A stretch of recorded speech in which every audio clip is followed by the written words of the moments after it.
The Global Latin Factor Podcast. Welcome you and all to another episode of the Global Latin Factor Podcast, where we talk about Latino everything. I'm your host, Crispin Valentin, and today we have a very special individual coming to visit the podcast. He is the Prime Minister of the Brown Berets Dallas chapter, speaker, activist. We have Mr. Tony Littleman Rodriguez. Hola. Hola. ¿Qué tal? Muy bien. ¿Cómo estás? Muy bien. Welcome to the podcast. Thank you. Thank you for having me. All right. So, did I get everything as far as what you do? A prime minister, yes. Speaker, and activist, right? Yes, sir. Okay. If you have any more titles, please let me know. All right. All right. So, we're going to go ahead and start before we get going with Preguntas al Chile. All right. So, Preguntas al Chile. Check out the YouTube. Go subscribe. So you can see the beautiful graphics we got that Carlos prepared. They probably took them like 10 hours to do. They're amazing. Okay, here we go. Tacos or tortas? Tacos. Okay. Go corn tortilla or flour tortillas? Corn. Gorditas or flautas? Flautas. We have Mexican coca or jarrito?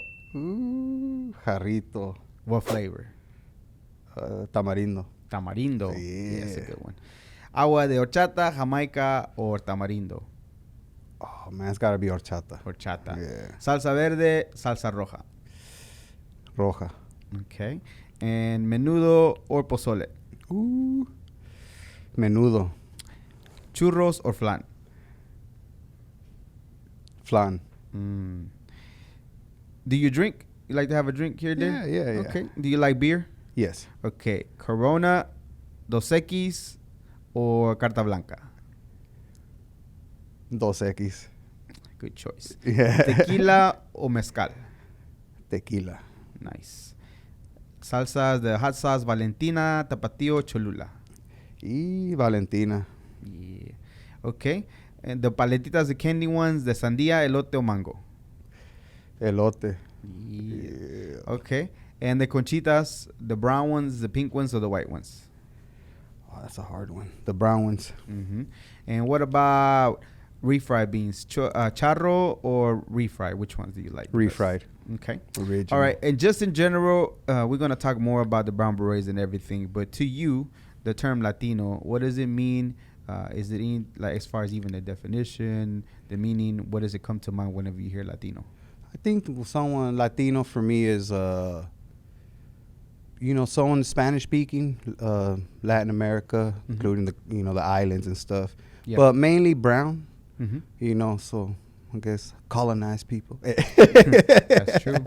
So yeah, I think that's for me, it's a Latino and someone that identifies with the whole culture. So not just a Mexican, but you identify with Puerto Riqueños, Dominican. So you kind of see it all, maybe connections everywhere. Yeah, because even though we might be different at certain things that we do as far as culturally, because Latinos have their own culture individually, right? But we all share a few things like the language, being colonized, like things like that. Some of the similar ingredients in food. Yes. Not exactly the same dishes, but some are similar as far as the ingredients. Yes. Like beans and rice and a lot of things like that. The staples. Yeah, that's true. Okay, so I asked you about 3 questions that you want to talk about. And first of all, let's not forget the uniform that you have on.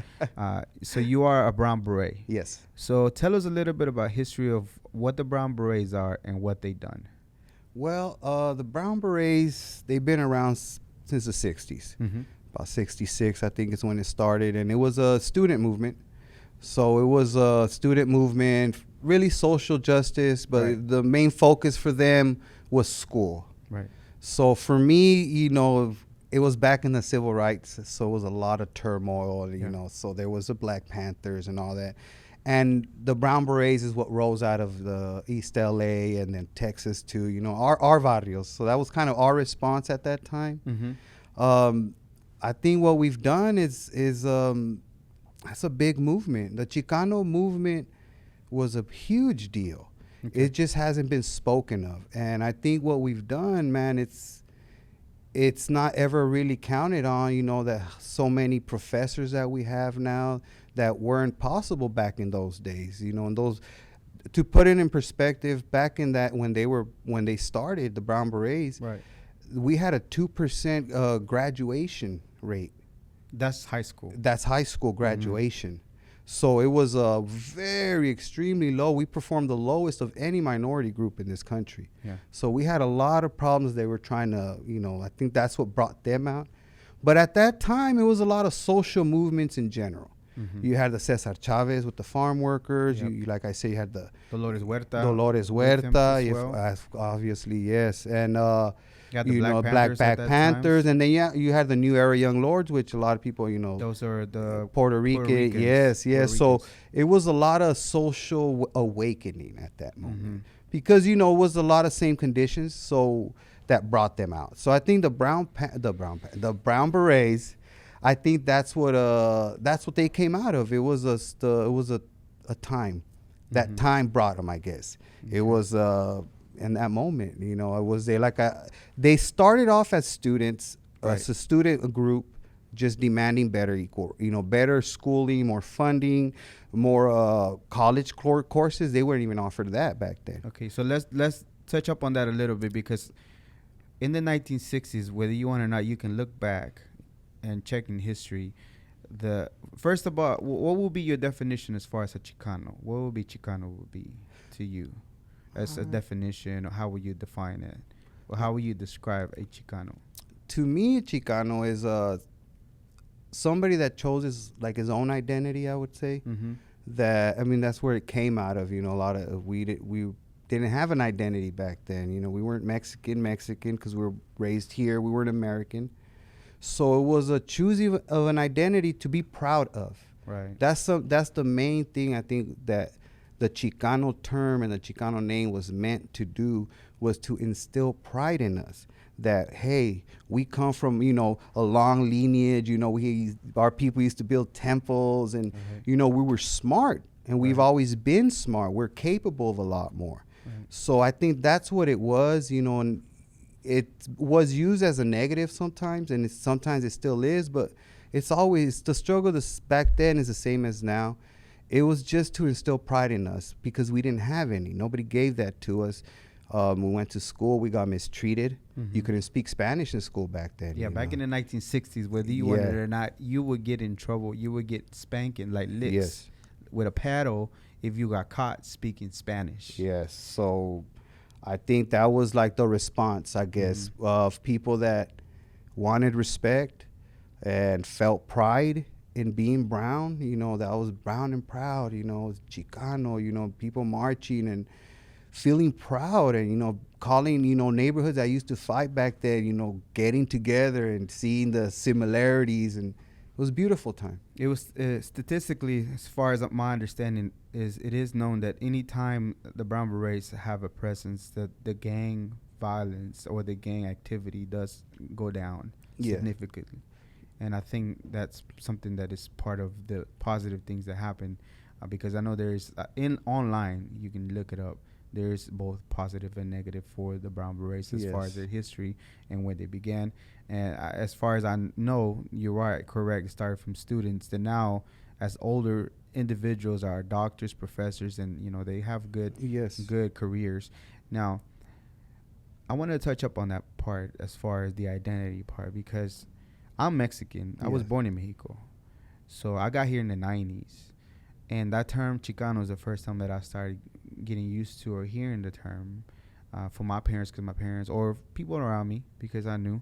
And then a lot of the times it wasn't the best thing to use to be a Chicano, right? Like, he's just a Chicano. He's a marihuano. He does he's lazy or whatever the case might be. You know what I mean? Then so you have that side of the Mexicanos that literally some of those are your kids seeing you in that way.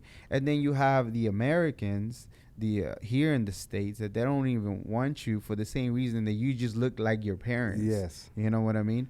So I can see there will be a conflict as to which way do we go. Like, our Mexican people don't want to accept us because we are, even though we're just like we came from them. But at the same time, the U.S. or the government, whoever it was, they don't want to. They don't want you either because you just look like them, and to them, you're just a Mexican. You're no different Exactly. So I can see why you would be like, which way do we go? Okay, you know what? y'all don't want us, we don't want us. That Selena bus scene with the dad talking about you got to be more Mexican than Mexican American. He was A1 on that for the same reason as to why you want to find something that you can relate. And you know what? Y'all don't want us. Y'all don't want me. We're not Mexican Americans with this. We're Chicanos.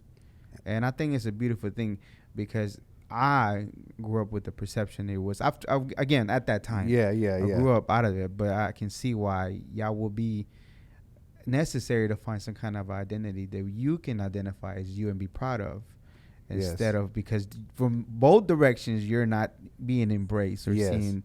You know what I mean? And it's so important. I mean, I think what we had for so many generations is all right. The Chicano thing was when they put that together, they found the simplest thing that we could be proud of that no one can take away. And that's where, like, Chicano comes from Mexica. Mexica. Yeah, which is the Aztecs. Yeah, you know? Mexican. Yeah, so it was our claim to the land. Because when we were over here, you know, the Americans, you know, the white Americans, they would call us outsiders, foreigners, immigrants, right? So we didn't belong anywhere. So by adopting that identity, it's like we made a home for ourselves because this is home. You know, a lot of our people came from up here. You know, the Southwest and Mexico are very connected. They were already here. They never crossed the border. The border crossed us. Yes. Yeah. So, you know, I think that's where it came from. You know, and still be proud of yourself. I mean, it's something that it gets overlooked so much. But even with the education, a lot of time, if you ask people why didn't you go to college, they feel like they didn't belong. It wasn't for them. And I think that feeling right there is what the Chicano movement really was fighting in the beginning, is to get over that. Even now I tell people, you're not a minority. You're not a minority, man. Don't think like that. You know, you're a majority. You have power in your hands. And, you know, I think that's the message that they were trying to say then, but it's more powerful now because there's so many of us. And I don't blame, like, the Chicanos, because let's say our parents saw them as being lazy. Like, if you see your parents working their butt off all the time and they're not really progressing and they're not really getting acknowledged and they're not really moving forward, then you're tired of it. Why do you want to work some? I was born in Mexico. But honestly, physical work is just something that I just not a big doer of. I like to do things like that. And not to say office work, not to say I can't. I can't do that work. But to me, I feel like my parents work so hard to me that it's not of service. One of the scenes we'll talk about it more, but the walkout, the movie. One of the scenes was the little girl told her dad, like, why you like that? Because I don't want to be like you. But I think she could have said, I don't want to be like you. I want to be and be more than you for the same reason that you work so hard, that I want to take it to the next level, you know? And I think that was a powerful scene, and it touched on me because the dad during the movie was kind of putting her down, like, you're not going to go this, you're not going to go there. Well, you know, I mean, I think a lot of us, you know, you know, that we come from, you know, maybe from Mexico or like our parents were immigrants, you know. So like me, English was my second language, right? So I learned Spanish first and all that. So I think we get from a young age, we get told, just go to work, and that's it, right? And so we don't place value on work like this. And I think that is something that it was something they were trying to break away. Back then, high school, you didn't have college. If you're Mexican, you got trade schools. Well, that's another thing, too. In the movie, they showed that the counselors wouldn't even try to tell them to go to school. They would tell, like, you'll make a great mechanic, like trade school. Or you'll be great at this, but maybe maybe you can go to school. And that's not okay. And you know what? A lot of the conditions the negative conditions that we have in the neighborhood now come from that exact feeling that kids, they don't feel hope.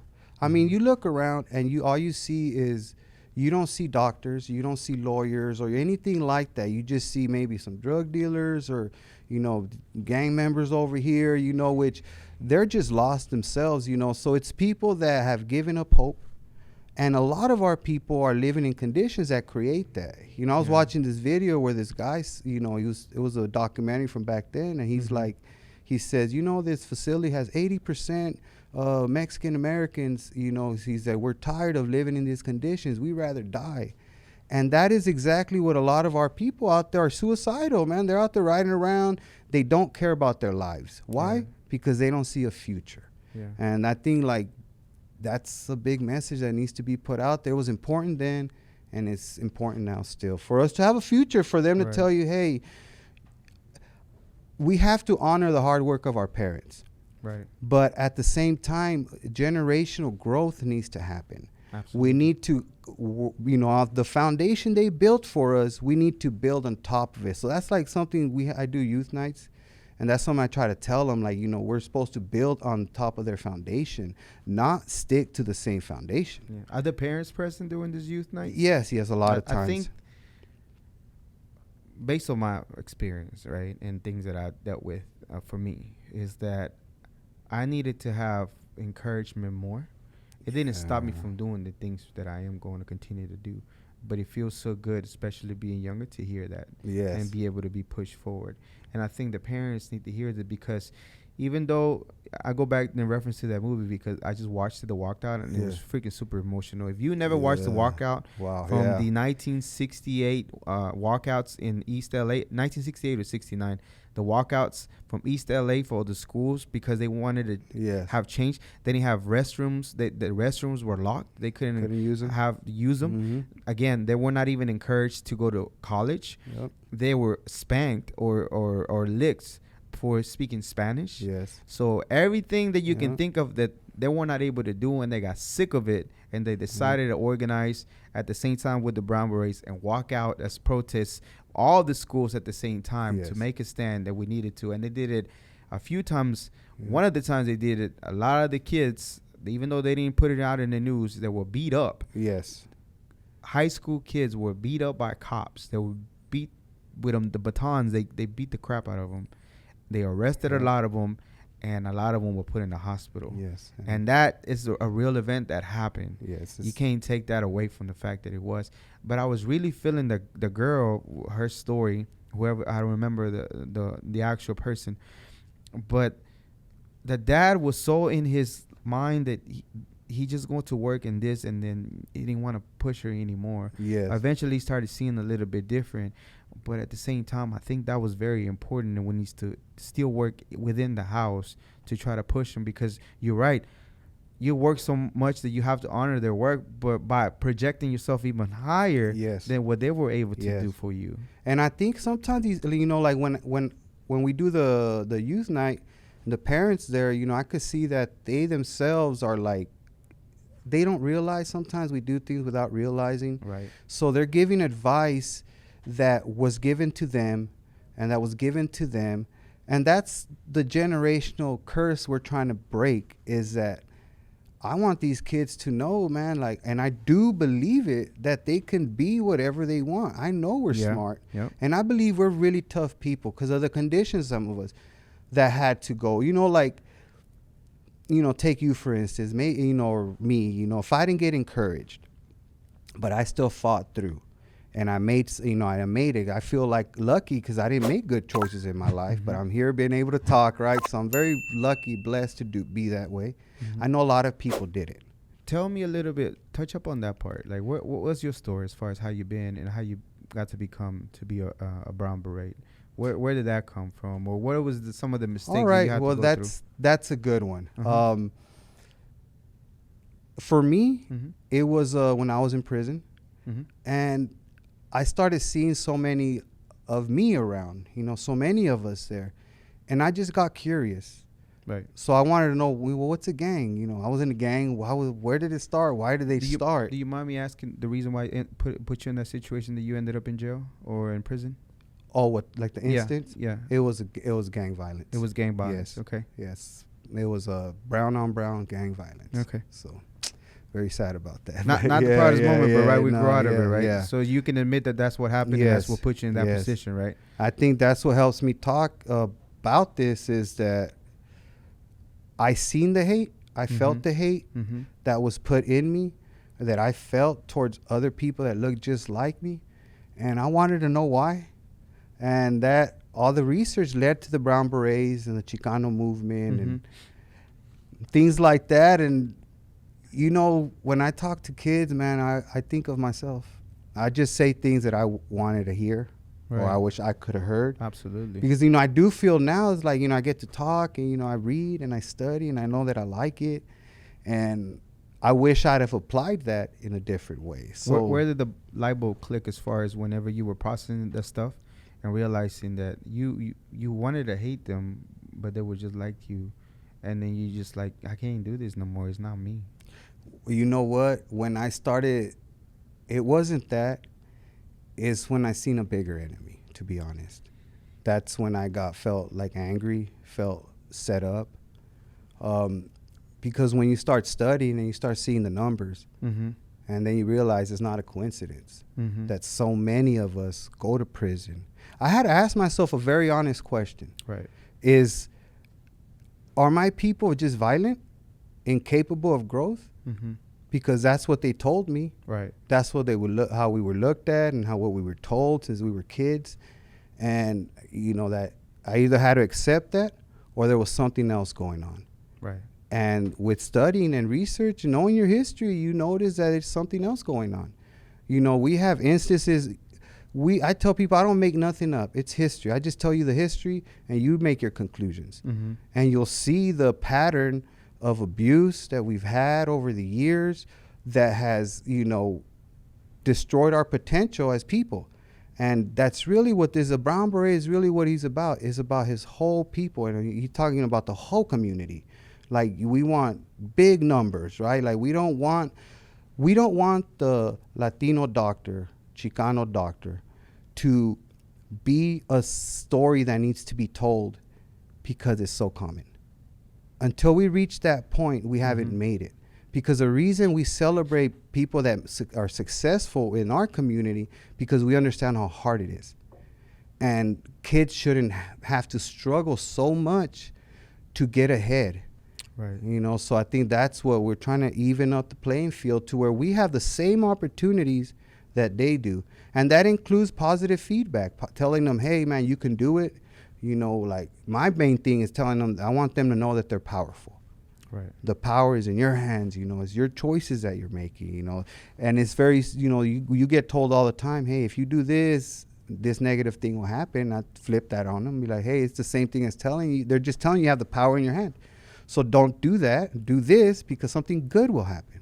Yeah. And if you think you can, if you think you can't, either way you're right. Yes. Now, what was the common enemy that you feel we had that make you want to shift in that direction, to make you want to, see change and pretty much what I see, you empowering kids, empowering people, and really see where they come from as far as the intelligence, the things we've done in history that we contribute, we continue to contribute. What was the common factor? It's just, I don't want to sound a conspiracy person, but it's a systemic thing. It's establishment, right? It's an establishment thing. Mm-hmm. If you look at the rights that people have now, and it's hard to even argue with someone that's patriotic, and I have to tell them, do you know that a lot of the rights you have now only came through civil strife, through protest and marching and fights? The reason we're able to go to school at the numbers that we are now was because we had a fight. Everything we've ever had in this country came out of a fight. So I try to remind people that the system didn't want to give us things. Mm-hmm. We had to fight it for it. We had to wrestle it out of their hands. And I think it's still relevant now. I think it's still the same. And actually, I think we're in a more dangerous situation because we're actually a threat now because we are a majority. Yep. We have power in voting and, everywhere. I think you posted something not that long ago about the students of going to school or something like that. Yes. Graduating. Yes. I think it was something like that. And it took me back to one of my brother-in-law was graduating from school. And whenever we were in the ceremony and all the last names passing by, Martinez, Hernandez, Camachos, Chaparros, and all this, and here and there you hear a different last name, and be like, yeah, it was no lie, no exaggeration, it was over 80% or 90% almost of Latinos that were graduating from some well-known university here in Dallas area. Well, I mean, and that's something I wanted to bring up, because a lot of times, Brown Berets, we consider ourselves, the vanguard of the community, right? So we're always watchful. We, paying attention to what the politicians are doing, and if it can hurt us, they're helping us. So we're always watching, and you get maybe used to just looking at negative stuff, right? So you could lose the whole picture. Yeah, and that's something that I wanted to say is that it's not all bad. Right now, in Texas, undergraduates, 41% are Latinos, Hispanic. Yes, or 41 Chicanos, or Chicanos. Yeah. 41%. That's huge. It came after 2020, a lot of that spike. So we've been building up. So I think over these generations, these 50 years since the Chicano movement started, we've been building up, and I just like to remind people that the fight's not over, that we're not where we need to be.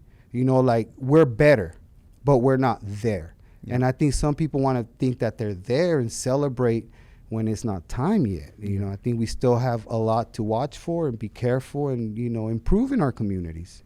So all these activists have been putting in work since the 1960s or even before. You need to be grateful for what they're contributing, because you might just take it for granted now that we're graduating at a larger pace, but that doesn't determine who is going to control everything, because it's the people in power, and eventually we have the numbers in schooling and things like that, and we're becoming better. Yes. But we need to be put in that place where we can Absolutely. be the ones that make the decisions. Yes. Sammy said earlier of another lady that said if you don't have a seat on the table, then you're the meal or something like that. And it's true. It's very true. So back in the 1960s to the work they're done, I can see that there has been improvement. You're right. It's not time to celebrate, but at the same time, there's fruit of this labor that's been happening, right? Yes, and I think that's important to remember, because, if you're looking, and there's some activists back then that felt like they didn't accomplish nothing, and I would like to tell them that that's not true, that I'm here still with the same message, and there's a lot of doctors and teachers and professors that came out if it wouldn't have been for that. Right. Those numbers matter. In Texas, right here in Dallas, we had the first Latina wasn't elected till 53 years ago, right? So it could seem like a long time, but if you look at it, if you were a child and you were born 50 years ago, you only saw one person in political power. So you grew up not seeing much of it. Yeah. But it's growing as we've gone. Now there's judges and, lawyers. Law firms, doctors. We are everywhere. So what we're trying to do is we don't want to be few. If we're 50% of the population, we want that to be reflected everywhere and anywhere. And we're talking about it in leadership positions within the government that can represent and can see and then can relate to your culture as far as what they have to go through. Yes. Because some of them do come from nothing and build all the way up. So we need to be able to reflect those with the numbers and not stop. Now, let's talk a little bit about the negative things that I've seen online about the Brown Berets. First of all, in the beginning, there's the East LA 13, which were arrested and later on released. Sal Castro and all them for the same reason that they weren't able to find anything they actually did. Yes. And then later on, they were still fighting things like that, because they still continue to be active and demonstrate different things. It's just depending on, like, whether it's here in the States, marching with the Black Lives Matter or whoever it is, to even going to other countries and things like that. So if I'm not mistaken, or they were attempting to put you out as a terrorist group, correct? Yeah. Yes, it's something that, it's been tried, and it's still something that, as an organization, we have to watch for, because, we could be turned or viewed that way. Sometimes we are critics, so sometimes a critic is looked like as an enemy, but that's not the case at all. We just want improved things. So, but yeah, it's something that's happened. It's the same thing that's happened with the Chicano identity, that a lot of people associate that with just cholos. Now, cholo is a Chicano because he's part of our people, but so is the doctor, So is a lawyer. You know, we have a lot of professional Chicanos. And as a matter of fact, the Chicano movement is full of professionals. Right. Absolutely. You know, intellectuals. And it's just they don't get showcased like that. Authors. Yes. Professors. But it's the same thing with the Mexican image. You know, Mexicans don't get portrayed like that as much. Lazy, mariachi, taco eater. Or we're just in the cartels, you know. Things So, like you know, it's stereotypes that we have to fight now, but that we've always had to fight. Yeah. You know, so it's what this is, it's an empowering movement. And it's young. 53 years is not that much because we've had to deal with a lot of negative, a lot of... Why was the Brown Berets... the Brown Berets didn't just disintegrate themselves. No, they were infiltrated. They were infiltrated. Yeah, so there was efforts to destroy us and to sow the gang culture in our communities, the violence. You know what I saw that it clicked on my head? And I think the originals would know that this what happened, is that at that time, there were students. First of all, let's start when they started. There were 15, 16, 17-year-old kids, and then some of them were even in college, barely. Yeah, barely. When they began to move around like this, you know what I mean? And then when they started moving in the direction of putting people in power, that's when somebody didn't like that. Yeah. And that's when they started coming with more pressure, having police vehicles outside their door all the time. Yes. Breaking up the Piranha Coffee House Yeah. for the same reason that they didn't want them to be. Yes. Try to put them in that label of a terrorist organization for the same reason that why? Because they were making steps to put people in power. They did successfully put a few individuals Yes, we did. in, Yes, in political positions, but all of a sudden it wasn't. that wasn't something they liked anymore. And you know, that's a pattern. If you look at just the U.S. history after the Civil War in the South, there was a lot of black representation in Congress. I mean, a lot. And then the Jim Crow started, and now that KKK. And within like 10 years, there was like 1 or 0. So these efforts that are, you know, that they do, they work. That's why, like right now, I try to tell people, you know, we have to be watchful. Right now, we have 52% of our children, of the children in public schools in Texas, is us. Latinos, Hispanic, Chicanos. We have to be this is the generation to feed. Yeah. If we can feed this generation, then we're going to really be doing some, you know, within a generation, within 25 years, you imagine the population after 52%. That is what we need to, I think that right now is our main focus for us as all Latinos, just to improve all our conditions. To improve that generation that is in school right now, to teach them, hey, to have another Chicano movement, start again, something like that. And for anybody that'll be like, just a wild thing, right? Like, okay, so you're just trying to put everybody, Latinos in power, and what about the rest of us, right? What about that?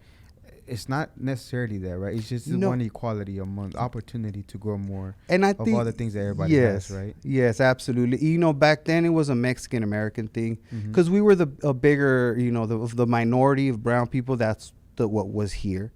But those rights that were fought, it helps everybody. It helps all people in minority. It's just to not be discriminated. It's really to fight white supremacy.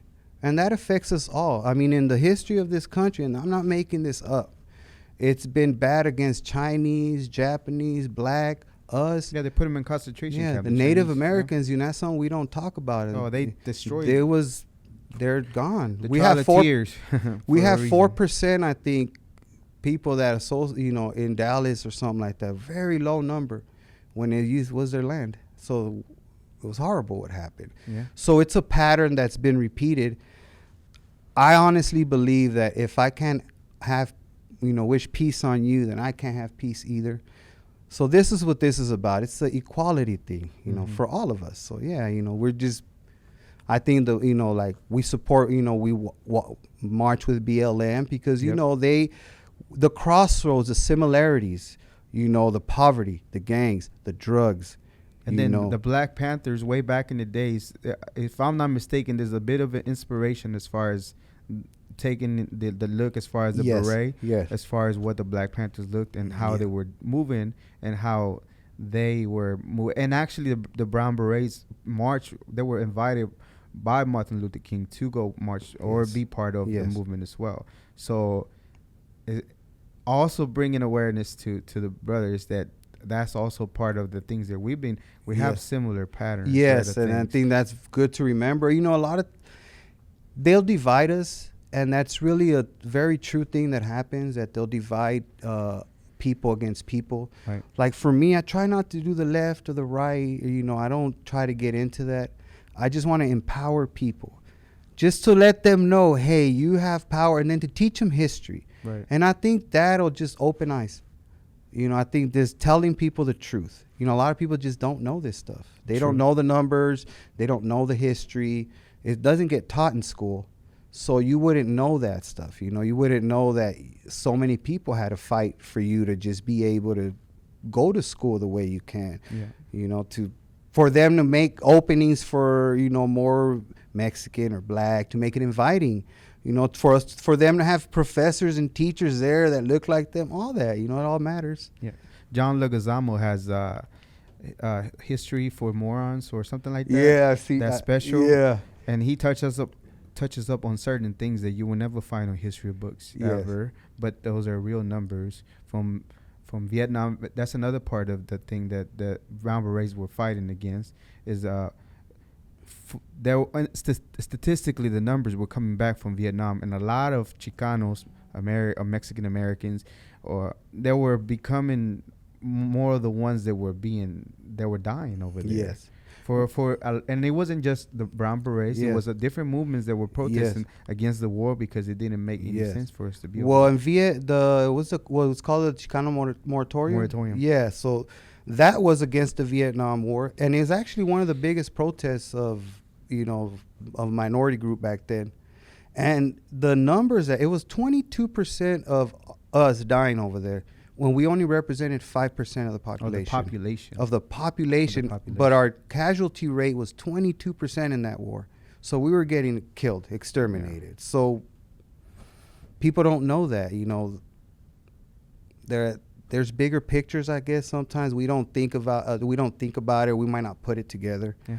But, you know, like the school right now, I think we need to watch that. The funding, I'm going to put that out there because they're listening right now, is if they attack our school right now, we need to remember they're attacking us directly because we're the majority in that school right now. Yeah. We need to learn this history of what was happening back in the 1960s where you were not able to use the restroom or a counselor can let you know that you can go further and go to school for the same reason that we don't want to repeat again because it could easily happen again. Or get reversed even. Mm-hmm. You know, a lot of things right now you'll hear a lot, and it's going to come up because the elections are coming up. Yeah. So it's going to heat up again, guys. You know, whatever issues we had recently, they're not over. And you hear a lot right now about voter repression. And, you know, the brown community, we represent half the growth of this state, 2 million people, right? But we have no representation. Like, we don't run any districts, and that's they've actually chopped us up to where, like, they'll split us up to where we can't. So they're killing our voting rights, and that's happened before. So that's why right now there's a lot of people out there fighting to stop that. The tax on our schooling systems, the tax on the voting. So how does that work exactly? How they can split you and make your vote less worth? How does that happen? They call it gerrymandering. Gerrymandering. Yes, and what it is they'll say they'll take a community like East Dallas, right? Where, you know, if you were to keep it together, we'd be 80%, 70% of the community of that district. Of that district. Yes, but what they'll do is they'll chop it to where they'll put us to where it's a mostly white majority. And now we're only 20% to their 70, and they'll take that piece. So they divide that region into 3, and it's legal to do so. And how will they get away with dividing it into 3? Man, they've been doing that. I don't know, maybe 50, 60 years, or I'm not sure. It might be longer. I'm not completely sure about that, but they are able to do it. And it hurt us. It hurt us this year. And when they do that, they only get to do that for 10 years. So what we got is what we have. So now. And people are not going to vote. A lot of people are not going to want to vote because of this. Because they're going to be like, well, why should I vote? It's like me.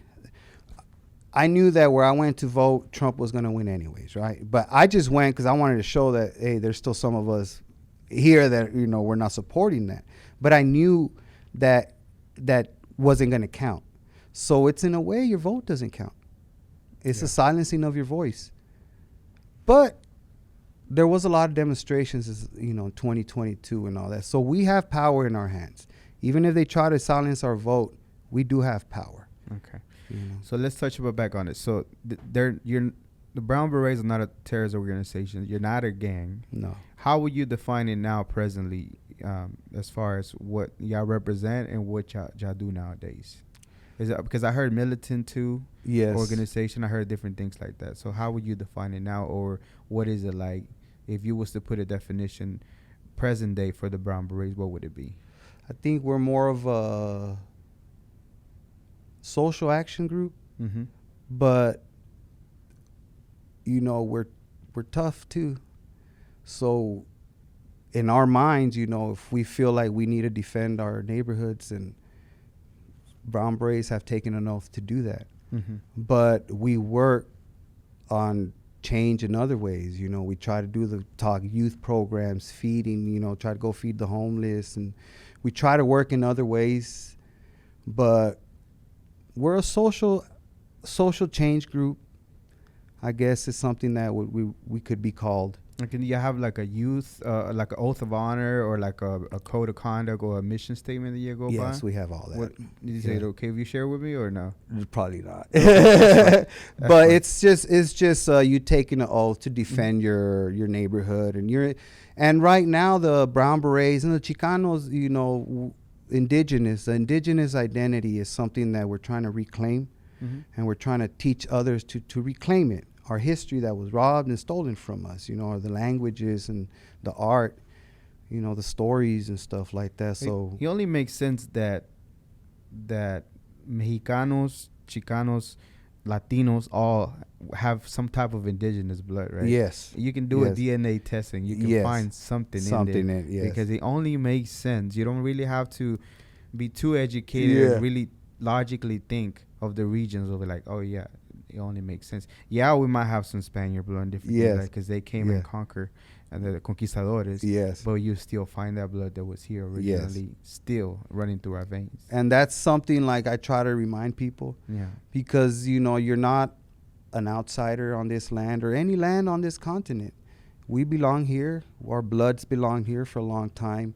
And I think that's something that I know when I started knowing that, it changed my world. The way I look at it, I don't feel like a stranger or an outsider or voiceless even. When I feel like I need to say something, I will, because I feel I have a right to. And before we weren't like that, we were taught to just be obedient, go to work. Y si te está tan mal, it's all right. Like just put your head down and keep going. And I think it's time to stop that. Absolutely. You're right. And okay, so here's another thing that I wanted to touch up on, because I know that back in the 60s, there was a lot of depriving to try to even get the kids to go to college. Now there's a lot more going to college. But now there's another issue happening now, which is the student loans. Yes. And the lack of education, because it's taking away, I think it's diluting the education and the degrees. Because now a bachelor, I'm not taking away from people that want to go to school. Please go to school if you want to. If that's your calling, if you really like going to school, please educate yourself to the most. But my thing is that it's diluting and just giving degrees just to give degrees, right? And I don't like that. That's something, man, you've touched on something that I think is something we got to watch for. So if we tell them that we want schools and college degrees, but we're not paying attention to the curriculum or what they're teaching, and we compare it, say you compare what they're teaching now to 40 years ago when we weren't a lot of us there and we weren't a majority, or it was only a few. And what were they teaching them then, and what are they teaching us now? Right. Because they can give you a piece of paper, but what's the quality behind it? What's behind that? So I think those are attacks that it's like they keep moving the goalpost on you. Because why do we want education? We want education to be equal, right? To have, we could be as smart as anybody else and have the same opportunity as anybody else. Right. But what if they cheapen our education? All of a sudden, now we're not equal anymore. And that's the fight right there. So it can be moved. We have to watch that. The curriculum, there's teachers up there that have to watch for that, and it can happen. You know, it's even like right now, we got the right to vote, right? But we just talked about gerrymandering. Yep. So what did we gain? So how do you counter gerrymandering as a regular voter that don't know really how it works, but you do want to vote? How do you counter that, or how can you fight against it? I think being a strong minority voice, if to be vocal, you know, to make yourself known in that area, you know, that there might be 70% that voted against whatever you voted for, but, you know, there's 30% of us voting, and that's 10,000 people. If I get 5,000 people, 10,000 people out there demonstrating, that's power. And who do you demonstrate against? Your representative, your congressman, or who is Yes, the ones directly involved in that. So like in Texas, it'd be the House, Mm-hmm. you know, where Abbott and all them. So they're the ones passing it. And, you know, look at the numbers. I mean, the numbers are there, you know, and what's scary right now is that I feel like they're not even hiding anymore. So the attacks on our communities are all in the open. Not only in the open, this is the part that I think is dangerous. Mm-hmm. It's actually like a calling card now. They fight to see who's the most extreme against us. And that's dangerous because they're dehumanizing us. You know, it's okay to treat a Mexican bad because, you know, he's just illegal. He's just, you know, he's a wetback. He's just a rapist or a drug dealer. So it makes it okay to hurt us. And we talk about Nazis a lot because that's what happened over there. First, they made it okay to hurt them, blamed them, and then they used them as a scapegoat. And I feel that that's something that's been happening to us. They blame us for losing jobs, that we take jobs, economy, and all that stuff, when in fact it's the opposite. You know, they always do that, right? Like Yes. within the politics, they always blame somebody. Yes. If it's not the Irish, then it's the Chinese, then it's the who are Japanese, and then the natives. Yes. And so it always somebody to blame. A scapegoat. So the thing is, to me, is that I lost the thought now myself. Yeah. But the fact that they should be able to demonstrate, right? People are able to demonstrate because it's within the Constitution that you are able to go ahead and not necessarily protest, but demonstrate that you are against this gerrymandering and different things like that, right? So it's something that you are able to do as a person, right? Yes. So where do y'all put out anything as far as if y'all are going to go do that or things like that people can be on the lookout, or just individually organized to go do that by themselves if they feel like their votes being suppressed? I mean, yes. I mean, you can go out there by yourself, and sometimes it doesn't take much. You know, it could be a few people. I'm not sure how to answer that one. That's all good. I mean, it's just the fact that at least we minimum touching up on the fact that how it works as far as the reason why you vote will be diluted. Well, okay, all right. So I think for situations like that, we have to be smart. Mm-hmm. We have to know that there's politicians out there that don't care about us. They just want the position for the glory or the money or whatever need that's filling on them. Power, right? But that doesn't mean we can't use that, to be quite honest. And I think a lot of times, you know, people that want to be good are thought of as naive, and that shouldn't be the same. You know, we should be smart too and use that. So, okay, you want my vote? You need my vote, right? You need my vote to get in office. You have to do this for me. So I tell people it's a negotiation. And the more power you have, the more leverage you have on them, the better off we'll be. Because we need to stop begging and asking for stuff and demanding and forcing them. Yes. Because they're public service. Yes. Put them in a corner. Yeah. Be like, well, what have you done about this? Or what about that? You broke your promise here, you know. And we got you on tape. Yes. So hold them accountable. So I think that's important. But being smart, man, knowing who your opponent is, what drives them. Even though it's within our within the Constitution, the freedom of speech. I think politicians should be held at a higher standard. Yes. Not to lie to your Yes. people, because you constantly see them lying straight up to your face. Yes. Like we seen him with Clinton, straight to our faces, Yes. lied and said that he didn't do that with that woman. Now we know that it did Yes. happen. And I Yes. think, I don't know if there's an unwritten rule that presidents can lie to the public, Yeah. whether, you know what I mean? Yeah. And it benefits sometimes to lie to the American people, not to freak them out. Yeah. Yeah. But I think certain things they use and it's just not cool. Yeah, to yeah. do.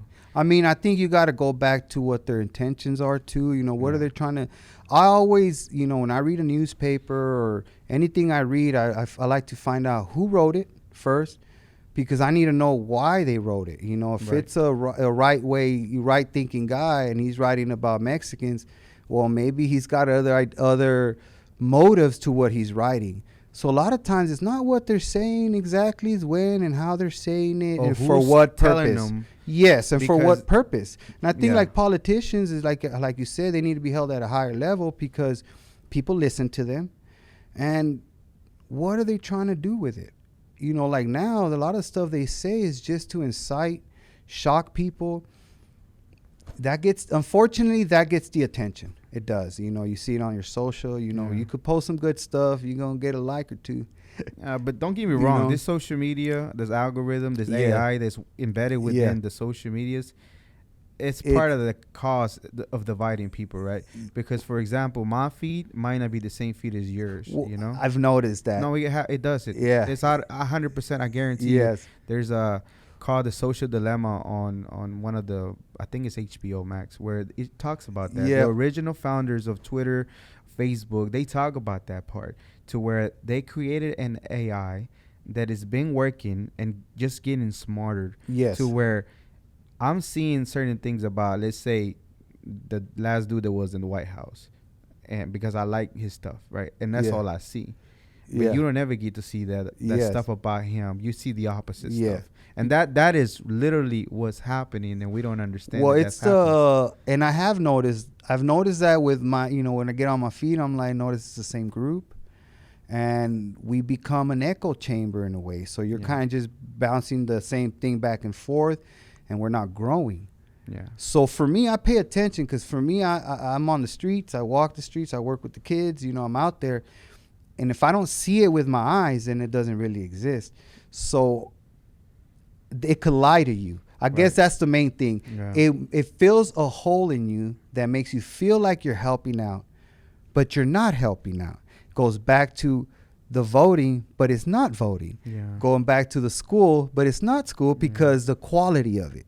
So I see that there now. I use it as a tool myself. I know that's happening, but I work outside of it on the streets. And it works, right? Because there's if I saw a video that a young man actually saw one of your TikToks and went to see one of your speeches, Yes, right? yes. So it works. It does work. See, Yeah. yeah, it does. So it's a useful tool, Yeah. but I think it just got to make sure that it's not your only tool. Right. You know, Okay. So on the part that you were touching up on, I think you mentioned regarding making us seem like we were rapists and different things, like Yeah. because those are words that somebody else Yes, said that yes. were in power, right? yes, But I didn't. For me, I didn't take it so much as being offended of Yes. it, because I know I'm not that person, right? No Yes. matter how much he wants to paint me that way, I didn't feel that it was a personal attack from me, because I don't do that stuff. Yes. And my people that I know, my family, that Yes. don't do none of that stuff.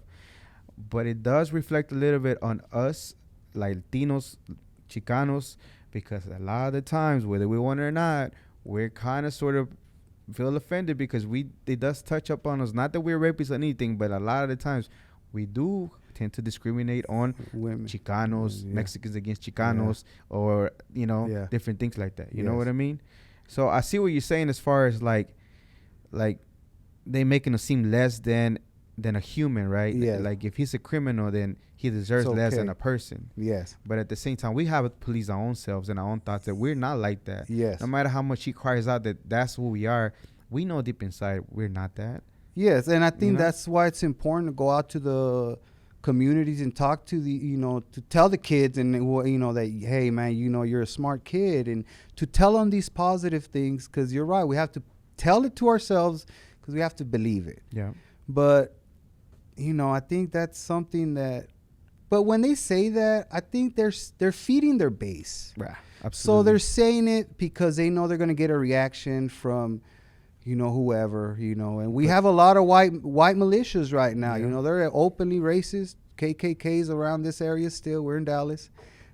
So you go out in the country, they're still out there. Yeah. So it feeds them what they want to hear. And it's good to be balanced and to know that that can happen to us as well. Mm-hmm. So we need to be careful who's telling us what. Right. Because they might be feeding us things that we want to hear. It's why when I say brown unity, I'm a big brown unity person. Mm-hmm. I'm a Chicano, but my main thing is brown unity. And I try to remember that I'm not trying to fight anybody. I'm just trying to improve the conditions for all brown people, even the ones that voted for Trump. Yeah. So what about the white people? I understand not every single one of them. There is white supremacists. There is things Yes. like that, but there's not all of them. No, like that, obviously, right? no. So how would they feel whenever somebody hears something about brown? Like, you just want to tell them that it's not that we're against you or trying to eliminate you from the face of the earth. Yeah. Is that the fact that we're behind and trying to catch Yes. up on the things that they haven't allowed us to. The people in power, or they were not able to go to school at the time that we wanted to go to school. Yes, We just want to exactly. get to that. And I think that's a message. And sometimes you get mad and you start telling, angry words, and you forget that that's also a message you want to give out. Yeah. That you're not against white people or nothing like that. We're against white supremacy. And those are two different things. Mm-hmm. And there's been white people that have been fighting against white supremacy right alongside with us. Right. Because it's not only bad for us, obviously, it's bad for them too. For them to walk around with that type of hate towards a group they probably haven't met, because if they met us, we're hardworking people, man. Come to one of our parties. You're going to have a lot of fun. Oh, yeah.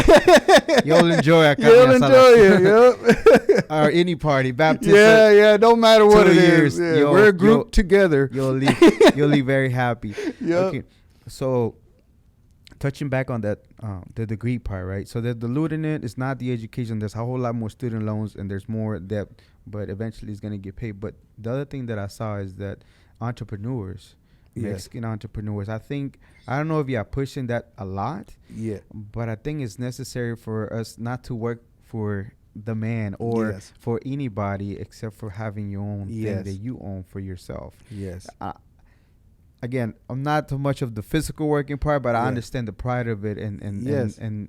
it helps you feed your family. But the thing of having your own company, your own thing that provides for your family, not having to depend on nobody, that's something that I feel like it needs to be pushed on more. Is that Yes. something that y'all are doing or that y'all thinking about doing? Because the numbers are showing Yes. the Latinos are. Especially in Dallas, the stores we open, it's quite a bit, Mhm. And in our culture too, if you notice, in our neighborhoods, we have, Mexican stores, Hondureño, Salvador. We have stores for ourselves. Mhm. And so when we keep that and we shop there, we go to the pulgas, so we buy from ourselves a lot. Already. Yes, and that's not true for all the other groups, So No. there's a lot of there's groups that hardly buy from themselves. Yeah. So that's not true for us. I think we're winning. Yeah. I do think we're winning. I think we're on the upward progress. It's just being attacked. We need to watch it and then keep the momentum going. Like you're saying, keep opening businesses, because it's part of the progress that we're supposed to be on anyways. We're supposed to be moving forward like that. Yeah. We're not supposed to be where I went to prison and my kid goes to prison, his kid goes to prison. That's zero growth in 3 generations, 75 years or 100. Yeah. Okay, let's go back on that and touch up a little bit more, because I don't know your upbringing, but you felt it was hurt, and then you needed to hurt other people, because they Yes. said hurt people, it only Yeah. makes sense, Yes. right? So was it your upbringing like that, and then that's the reason why you grew up with anger, and there's Yeah. the reason why? I saw violence when I was a kid, Mhm. so domestic violence and poverty. I grew up in LA, so it's in Mhm. the 80s. I did the homeless thing, so all these issues. So you were homeless before? Yes, as a kid, with my mom, we got kicked out and stuff like that. So my mom, she had us very young, worked very hard, but like I say, we didn't get the best benefits, best pay, so it was hard for her. Right. So we struggled a little bit. So all these issues are close to heart because I lived them. Mm-hmm. I know what poverty does and the hopelessness, and it does fill you with hate. I mean, you hate the world out there. A lot of these kids out there, some of our people in prison, they just want to burn this place down. They hate it. It's never given them anything good. They never felt hope. That's a big one, man. You got to feel like you can do it. Yeah. So So that's where your passion, as far as like encouraging and empower the kids and telling them what they can do. Because I feel the same way. Yes. Right? I think everything is possible. Yes, I feel. I don't take anything from anybody that could possibly do, and they can show the fullest expression of a human being. Right. I feel that it's possible. So that's where it comes from, as far as that, because you lived some of this. Yes, that's what my caring part. Mm-hmm. It comes from there that I grew up there. We do food distributions. Mm-hmm. I stood in lines as a kid to get food, to pick up food at food distributions. The works. I had, this is one of the stories, and I know it's not only me. A lot of our people did this. The first time I stole was groceries. I was like 8 or 9 with my uncle, went and stole groceries. And I'll tell you what I felt. Mm-hmm. Pride. For stealing. For providing. You felt pride for providing, not for stealing. I didn't see it. Yes. And that's what happens. A lot of people in this, in our community, they want to provide. They might not have, someone showed them how else to do it. They don't think it can happen. They've never seen anybody grind it out. Work your 10 years at a job and move up and invest that time in that place, because you're investing in yourself. Not too many of us get told that. So, but the Brown Beret part, that the uniform comes from that I was in a gang. And I feel that it's very unfair for me to have been so brave and put myself in so much danger to hurt my brother. Mm-hmm. And I can't put myself in the same danger to help him. So for me, it's just an equalizing thing, for me personally. Let's touch up on, if you don't mind me, about that. So what led y'all to want to have to resort to stealing at the time when you were 8 years old with your deal? Was it like y'all haven't eaten in days? That's the way he showed you.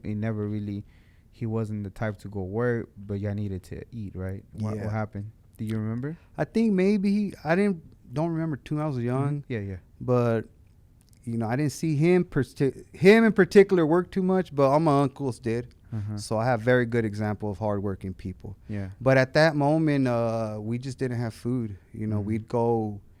It happens out here. Right. People don't realize there's kids that go without eating a day or two sometimes, or their only food is when they go to school. Yeah. When they go to school. So it's sad out there in some of these places, and there's a lot of times we get argued against, right? Mm-hmm. Like, hey, well, what about the parents and all that?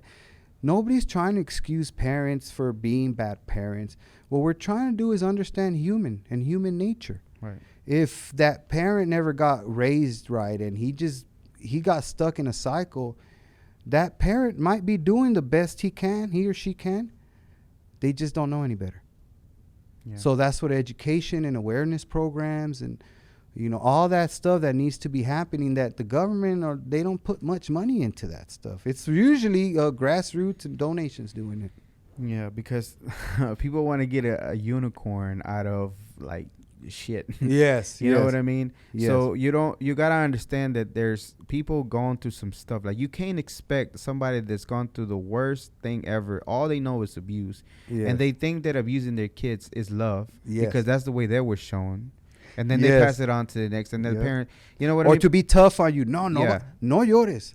Don't you cry. Yeah. Don't you cry, because you're a man. And so we got a bunch of men out here walking around that they don't know how to show emotion, right? So Dude, this blowing up. The Walkout movie, I cried like 3 or 4 times because it touched so much in different scenes, from the part where the dad was too firm, where he didn't want her to go any further, to where the time that she fought her inner being to define her dad, Yes. knowing that she was gonna disrespect him, to the time where he finally broke down and said, "Sabes que, you stood up against me, and you're not gonna stand up against them." Yes. And then she went and did her thing. That broke my heart. I like. And damn. you know what? I think that's what these stories and these movements, that's what unites us. When you hear a story from some guy in Denver or Arizona and you see yourself. Yeah.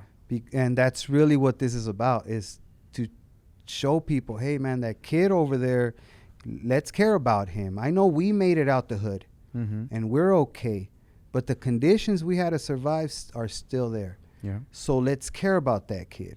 You know, so I think that's that feeling, man, that you just said you felt. I felt it. I was watching some documentaries today. I felt that. And it's okay to feel that way. Yes. Because we're parents. Yes. No llores porque no es much. It's not a thing. Like, Yes, just get it no. out of you. Like, It's a it's human healthier. thing. Yes. It's a healthier Yes, thing to it get is. it out. It is. And if you feel better after, because it's a natural thing. So that's things that we're fighting. You know, to go back on one thing, I just popped in my head. I got to get it out. Absolutely. So you know that commercial with the Snickers guy, right? Yeah. You're hangry, right? Yeah, you're hangry. All right, and it's a true thing, right? When you're hungry, you become meaner, more irritable, right? You know yourself. All right, so now picture a whole group of people, brown people, that are hungry emotionally, physically, spiritually, Yeah. and then you wonder why we don't act in our best behavior. We're starving out here. Like we're starving for hope and all that stuff, you know. So we're not in the best behavior because we're hangry. I love that. Now I love that way that you put it, because it's true. Because a lot of people have been eating well, right? They don't know that starvation part, you know. Yes. They don't know what that is. They always had. They had the two parents. Yes. They had the good education. They had the encouragement. They had the schooling, and they never missed anything. You know what I mean? Yes. And a lot of us, I don't speak personally. I have both of my parents. They love me very much. Like every parent, they don't have a book, but they only did what they could based on what they knew, right, to make me. And it's my part to extend it and make it even better. Yeah. And the same thing for my siblings and that what they're doing. But you're right.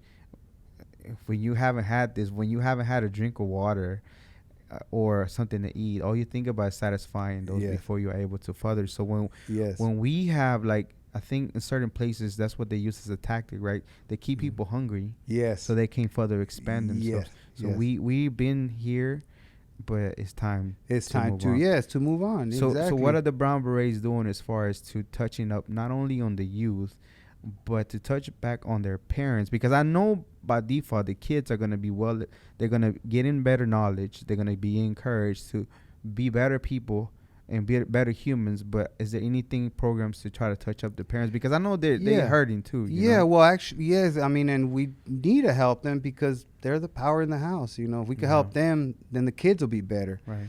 So right now we work with this program. It's called the Dallas Cred. And it's from the city of Dallas. So they chosen some areas, and they got one area was Chicanos and a lot of Salvadoreños and stuff like that. So they got programs like that there's a lot of domestic violence there, so programs to try to have awareness campaigns on that, to try to talk to the parents. And a lot of times, it's people are lost out there. They just need some counseling to be talked to, There's a lot of healing that needs to be done. Exactly. We're hurt. Yes. Yeah. And, it's really what it is.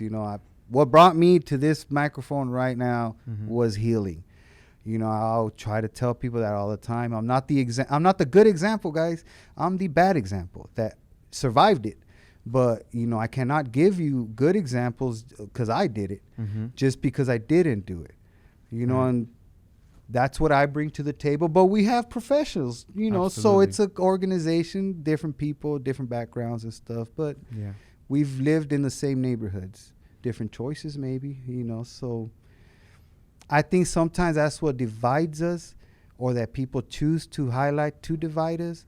But we are the same people, we eat the same type of food, man. We have the same histories, and the history is our history. My history is your history. It's both our history. Yeah. I think there's still a lot of healing and fixing to do within the parents, and it's not their fault either, but you have to become aware after a while. Yes. Hopefully you hear something like this, or like go look for something, right? Because there's always a calling in the back of your mind that certain things don't feel right normal. Yes. The way you act towards your kid for whatever reason, right? So it takes a little bit of reflection. And why am I acting like this towards my kid? Or am I even ready to have a kid at this time whenever I haven't really fulfilled something in me that says that I'm good to go to bring somebody into the world too? And it sounds like easier to say. But I think that word reflecting is a good one. Yeah. Because I think you got to heal yourself. You know, it's very important. You know, I've had people that, you know, they'll message or call me, be like, man, Tony, I want to be a Brown Beret. I like everything you do, man. You know, I support you, but I'm not there yet. And what they mean is that they have a lot of stuff internally that they have to still work out. Right. And to do any type of activist work, it takes a toll. Yeah. Because you still have to maintain your regular life, but you have to pay attention to this stuff, and it could be hard to listen to, hard to deal with. You want to quit sometimes. So if you're not 100% ready, you know, and you know your own demons and all that stuff, and you overcame them, you're going to have a hard time, you know, because. So for anybody that's looking at the video and seeing your patch on it for Che. Yes. A lot of the time, sometimes the Brown Berets are somewhat want to be tied to communists. Yes. So what do you say to that, or what is? And we do have Brown Berets that are communists, so it happens. I try to remind people that we don't promote any one ideology over any other, or religion over any other. It's very simple for us. We just want to improve the conditions of our people. Now, sometimes we think this way will help us, but we need to remember that we're here to teach, you know, that not to tell people. And I'll bring a good example because of your shirt, right? Latin, right? Yeah. So there's a lot of people out there that don't like that word, right? Absolutely. And I like to try to explain to people why, right? It's very simple. They just feel like it doesn't promote your indigenous culture, identity. So it feels like an erasure. Oh yeah, I've seen comments. Yeah, before. so that's what they feel about it. But that doesn't mean that's how you look at it. You know, like I don't look at it like that either. I just think there's different levels of different perspectives and stuff. And a Chicano, we're more homegrown right here, like you know, Southwest, you know, the Mexico, and you know, a lot of Mexican American history, the way we got treated by this government. So we're focused here. And to me, a Latino is just someone with you know, they look at the world more wider. Let me tell you what it means to me as far as what I feel. I identify myself as a human being, first of all. The way that I end the show is I say something about we're just like you. We're just a spice in this melting pot that it is the world. But it's a term that people can relate. Yeah. Now, I see the pride behind other terms that people use, like Chicano and things that feels more to their heart. But this is a term that I feel that people...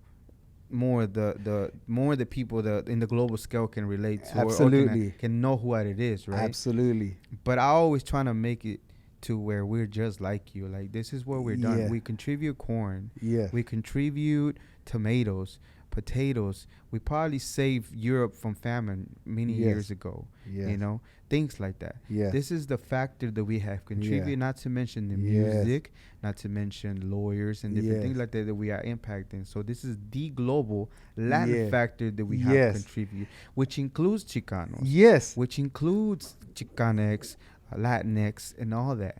And see, that's kind of what that's how I think. And I try to use terms too, you know, like when I say brown unity, you know, I try to be very general terms because I know there's differences and different ideas, and, you know, with the Hispanic or the Latino. Some people don't like Chicano either, you know, so there's issues there. Yeah. But I just try to remind people that we are not enemies to each other. Yeah. And we should not allow those differences to try to divide us. Or people exploit those. That's the main one. Us. That's the main thing. Yeah. That people exploit them to divide us. Yeah. And I think that's the main one to try to remember. That, you know, to teach. be like, okay, we just want to say because it's, for the Latin, it's because of the language thing, the language. So it's just, we just want to be more proud of being Chicano. Be like, oh, okay. Now, if I told you that without attacking you, you might listen to me a little bit more. Yeah. But it's when we start attacking each other. I mean, we're human. Yeah, because once you get attacking, you're blocked. You're in defense mode. I know. That's how I say. I put a wall up. When I'm hearing you getting yelled at, my wall goes up. And even if you're right, I'm going to say you're wrong because I don't want you to be right. Right. Absolutely. And so leaders have to know that, to not attack your own. That's why I don't attack Trumpers, because I feel I could educate some of them and they might change their views. And, so if I attack them, it's like me closing a door on a group of my people. Now, how can I say I'm for my people when I'm closing doors on some groups of my people? Yeah. That makes no sense. Yeah. So the only way to love my people is to love them all. Just to understand that some are lost, are confused, maybe not educated in certain ways. Yeah. Maybe they have life experiences that brought them to this a bit. Maybe they had a bad experience with a Latino. Exactly. And all of a sudden, all of them are just like or that. Just a life experience. They could come from a very patriotic family and it's just ingrained in them. So it wouldn't be fair for me to just attack them and to not value why they say that. I think people are valuable. All humans, we want equality, for there is no fighting. Yeah, and we need to clean up Hollywood as far as the Latino portray, the Chicano and all those come from the movies, right? Yes, things like that, because we're not all that. Yes, we're not all, and exactly, man. And there's a lot of directors, Mexicanos. They're winning like Academy Awards and different things like that for movies they're making, but there's more of what are we doing? Like the way our culture does things. You know what I mean? I think even the Brown Berets can have a movie, but I don't know if there is a movie. I don't think there was a movie that I found. But it is part of the history that needs to be told. And there's a lot of directors that need to portray this and put it in the mainstream to show. Because I think the reason why I call it the same thing is because, and it was for education purposes for myself, right? Because I don't know a lot about this. Yes. I would never have known more about this. And if I didn't go in there, start looking it up, just to interview you. I would not never known anything about anything if I didn't go into it. So a lot of the times, ignorance that we don't know is the unknown is dangerous to us, right? We don't know it, right? Until we start exploring it. So that's the other reason why, first of all, is the mainstream term Latino or Latin. But at the same time, you can go in there and see different stories or different things that I talk about. It'd be like, oh. Yeah. Well, and even the work you're doing is exactly like what I'm doing. You're trying to promote the people that are doing good out here, that are trying, the good stories, that we should be like, you got people out here that own businesses or, recording. So they're out there chasing dreams and goals, and that's what we want for our people. Yeah. And I appreciate you sharing the part that you were to prison, because again, this is not like a podcast or a video trying to portray that we're all saints. Like even saints though had the worst history from murders and all kinds of stuff, and made it to sainthood. To show that we're just humans. We are just like everybody else that can make mistakes, and we can bounce back and just progress to try to help everybody else and you could retrain yourself. I feel like I'm retrained, like I really do. When I see a cholo, I don't, where you from, or scared, and that was my reaction before. Worried, like, is he gonna try something? Where you from, boo? Yeah. From the movies. My bad. So I retrained myself to not look at him as my brother. So we can do that. And history is so important. Just you watching the history you have has added to your life. The pride you can feel, the connection you can feel, the things that have now, we could appreciate now, didn't just come to us. We have people to appreciate that fought for it. Cesar Chavez, Dolores Huerta, Sal Castro, all of them. They put in so much work that we are benefiting from. We're connected, and that same connection. When I say that, Chicanos, we're trying to go back to, trying to reconnect to our indigenous, is to extend that. So if you feel connected going back to the '60s, Imagine connecting yourself back to the Aztecs. Yeah, I've been to the pyramids. I You walked know, through them. exactly. I tell Yeah. people, I always tell the kids when I get to talk to them, like, all right, you like Egyptians, right? Like, yeah, who doesn't know Egyptians, right? The pharaohs, like, we have pyramids, right? And they're actually better. Yeah, they're more precise. We have history. I mean, we have way more history that we have not been told. And I know that once we start telling that to the kids, man, it's going to open their eyes. It does. It makes you, I don't know, it changes you. I felt a lot of empathy watching that movie for the same reason that I can see it both ways, right? I can see how frustrating the Chicano were trying to find an identity, but at the same time dealing with the same thing as a Mexicano that I was dealing with as a young guy trying to be like trying to be better myself for my parents because I seen their sacrifice at the same time, but maybe they didn't understand what I was going, because I was in the army. I'm a veteran, and I came here illegally, and I'll tell the story later on, but it made me connect in a certain way, even though I'm now born in the U.S., but I see and empathize, like, damn, there was a lot of pain and a lot of hurt and a lot of just want to be, like you said, so hungry, and they just want like to be fed a little bit more and stop being suppressed and be able to flourish as a person, as a human being, the way you're supposed to, but you're not being allowed to because other people are just pushing against that, you know? Yes. So I felt the whole time I was watching that movie,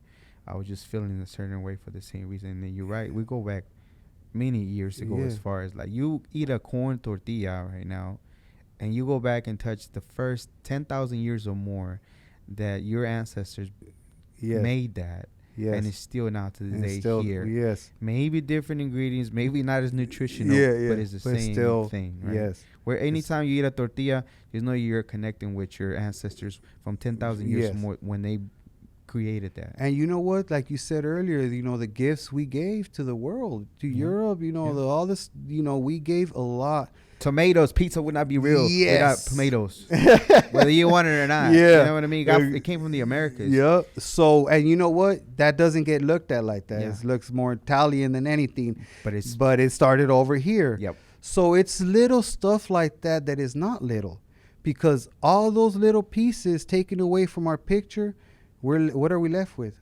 That's why we can't see our complete picture, because they've taken so much out of it. And that's why I call it the global Latin factor, el factor, the one that we've done. You know, that includes everything. And it's like I don't understand that the corn travels all the way to the other side of the world, but it began from a little area in Mexico that used to be Texas and California and New Mexico and all that. But it became this little area is where it came from. And then it expanded.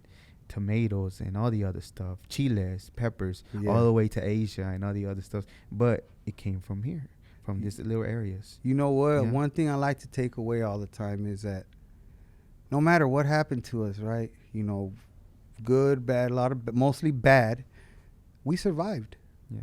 As a people, we're not only surviving, we're flourishing. Yeah. That's a testament to our strength. How strong of people we are. You know, I always, you know, when I go into the hoods, and I'm going into the neighborhoods, you know, the bad ones, right? And I tell them, I go, you know how strong you are, man? You're tempered steel.